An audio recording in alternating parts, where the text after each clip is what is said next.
Hello दोस्तों, Africa के बारे में न्यूज़ में आप क्या सुनते हैं? जंगल्स, पॉवर्टी या वॉर्स?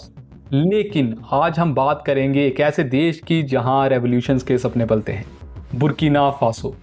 ये कहानी है थॉमस संकारा की, एक लीडर जिसे अफ्रीका का चे गुवेरा कहते हैं। और ये कहानी है इब्राहिम ट्राओरे की, एक 37 साल के यंग कैप्टन जो आज बुर्किना फासो को एक नई दिशा देने की कोशिश कर रहा है। तो चलो इस वीडियो में समझते हैं बुर्किना फासो का इतिहास, उसकी लड़ाई और कैसे ये देश आज भी दुनिया के लिए एक बड़ा मैसेज दे रहा है। चलिए शुरू करते हैं। बुर्किना फासो वेस्ट अफ्रीका का एक लैंडलॉक्ड देश है जहां 23 मिलियन लोग रहते हैं।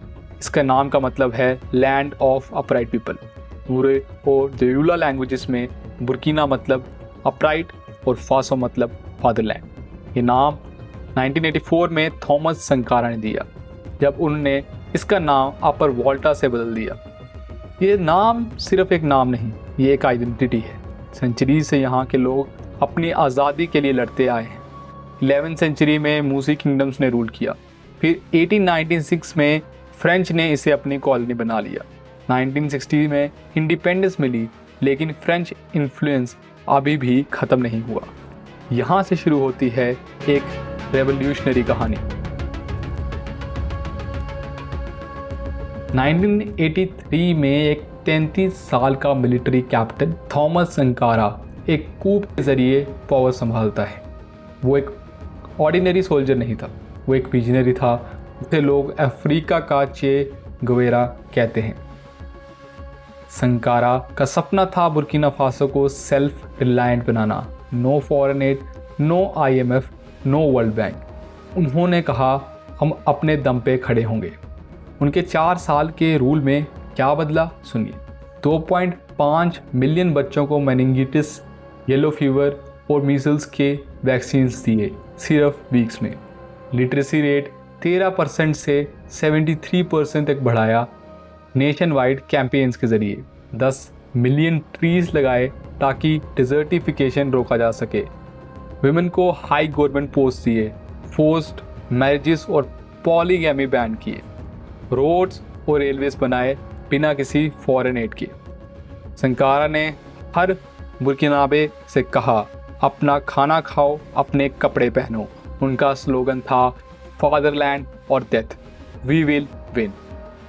लेकिन ये सपना सबको पसंद नहीं आया। 1987 में उनके दोस्त ब्लाइस कंपाओरे ने एक कूप में संकारा और उनके 12 साथियों को असैसिनेट कर दिया। यहाँ से शुरू हुआ बुर्किना फासो का एक डार्क चैप्टर। ब्लाइस कंपाओरे ने 27 साल तक बुर्किना फासो पे रूल किया। करप्शन, पॉवर्टी और फॉरेन कंट्रोल बढ़ता गया। देश के रिसोर्सेज जैसे गोल्ड फॉरेन कंपनीज के हाथ में चले गए। लेकिन 2014 में लोगों का सब्र टूट गया। लैक्स ऑफ बुर्किनाबे स्ट्रीट्स पे उतरे, पार्लियामेंट को जला दिया और कंपाओरे को हटा दिया। वो आइवरी कोस्ट भाग गया। यह अपराइजिंग संकारा के लेगेसी का रिवाइवल था। लोगों ने उनके स्लोगन सिलाए और उनका नाम वापस जिंदा हो गया।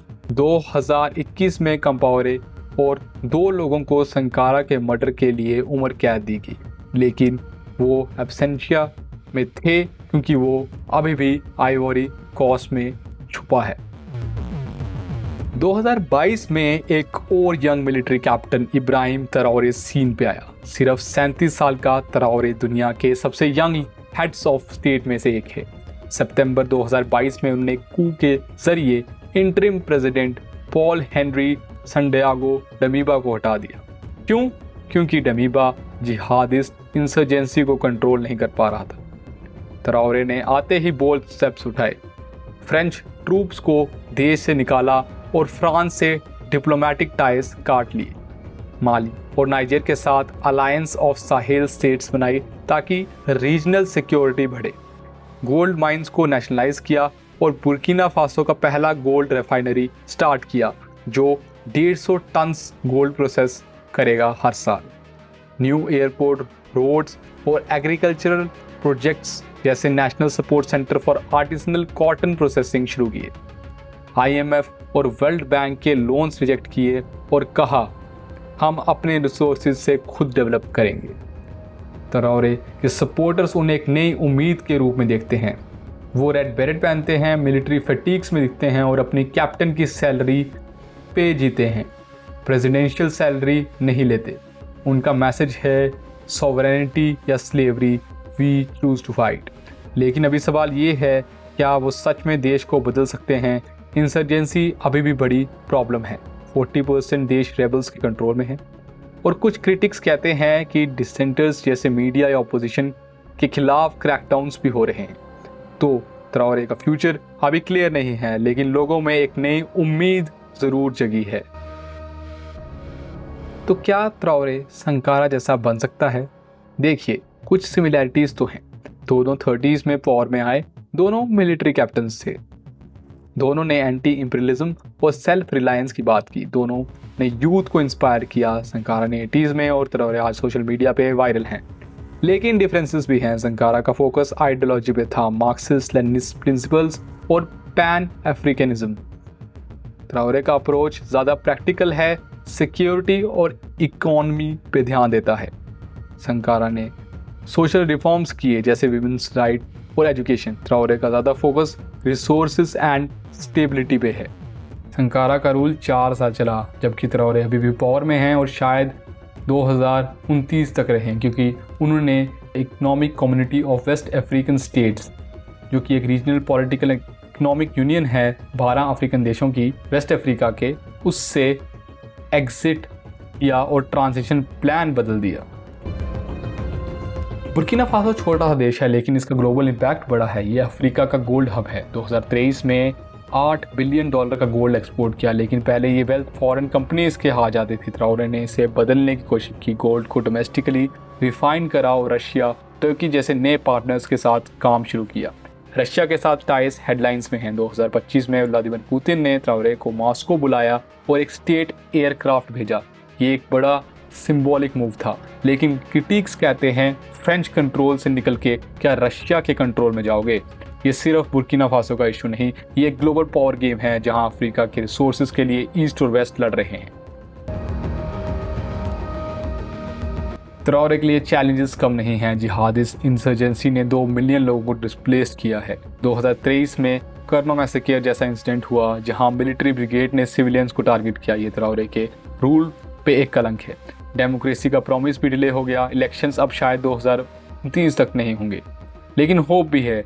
ट्राओरे के projects, gold refinery, new airport, agriculture लोगों को उम्मीद दे रहा है। 2023 में GDP $16 बिलियन से बढ़कर $18.3 बिलियन हुआ और 2025 में संकारा का मौसलूम अनवील हुआ, जो एक रिमाइंडर है कि बुर्किना फासो अपने रेवोल्यूशनरी रूट्स से जुड़ा है।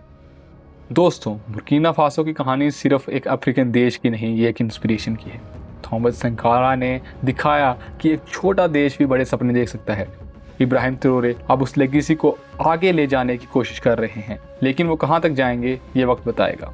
ये कहानी हमें याद दिलाती है सॉवरेनिटी और सेल्फ रिलायंस के लिए लड़ना पड़ता है। तो इस वीडियो को शेयर करें, कमेंट करें, क्या लगता है, क्या ट्राओरे बुर्किना फासो को नई दिशा दे सकते हैं? इसके बारे में हमें अपना ओपिनियन बताएं। और अगर ऐसे और ग्लोबल स्टोरी सुनना चाहते हो तो चैनल को सब्सक्राइब करो और बेल आइकन को दबाओ। मिलते हैं अगले एपिसोड में एक और सच के साथ। Stay curious, stay upright.